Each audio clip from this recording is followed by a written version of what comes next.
अवघ्या काही दिवसात गणरायाचे आगमन होणार आहे. असे असताना भाजपा शिंदे सरकारला दुरावस्था झालेल्या मुंबई गोवा महामार्गाची पाहणी करण्यासाठी आत्ताच वेळ मिळाला का? अजूनपर्यंत झोपून राहिलेला मुख्यमंत्री एकनाथ शिंदे यांच्या महामार्ग पाहणीच्या नौटंकीचा पर्दाफाश करण्यासाठी शिवसेनेचे जिल्हा प्रमुख सुरेंद्रदादा म्हात्रे आणि संपर्क प्रमुख आंदोलन सम्राट विष्णुभाई पाटील यांनी निषेध आंदोलन केले. सोमवार दिनांक 26 ऑगस्ट रोजी महामार्गावरील पेनवाशी येथे शिवसेना उद्धव बाळासाहेब ठाकरे पक्षाच्या वतीने मुख्यमंत्र्यांच्या ताफ्याला काळ्या फिती दाखवण्यात आल्या.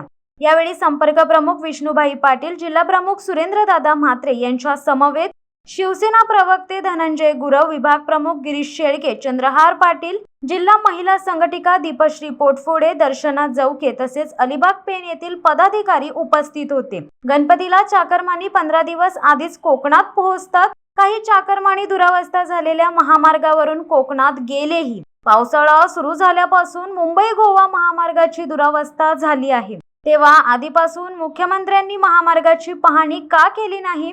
आता रस्त्याची पाहणी करून जनतेची दिशाभूल केली जात आहे. मुंबई गोवा महामार्गावरील कामावरून महायुतीत वाजले आहे. रामदास कदमांच्या वक्तव्यामुळे महायुती तुटण्याच्या उंबरठ्यावर आल्याने मुख्यमंत्री पाहणी करण्यासाठी रस्त्यावर आल्याचा टोला उभाटा शिवसेनेने हाणला आहे. थोडे दिवस थांबा, निवडणूक झाल्यावर मुख्यमंत्री एकनाथ शिंदे रस्त्यावरच येणार आहेत, असेही शिवसेनेच्या वतीने स्पष्ट करण्यात आले आहे. शिवसत्ता टाइम्स न्यूज ब्युरो, रायगड. दे धडक बेधडक वृत्त देणाऱ्या आपल्या शिवसत्ता टाइम्स न्यूज चॅनलला लाल बटन दाबून सबस्क्राईब करा आणि बेल आयकॉनला क्लिक करायला विसरू नका.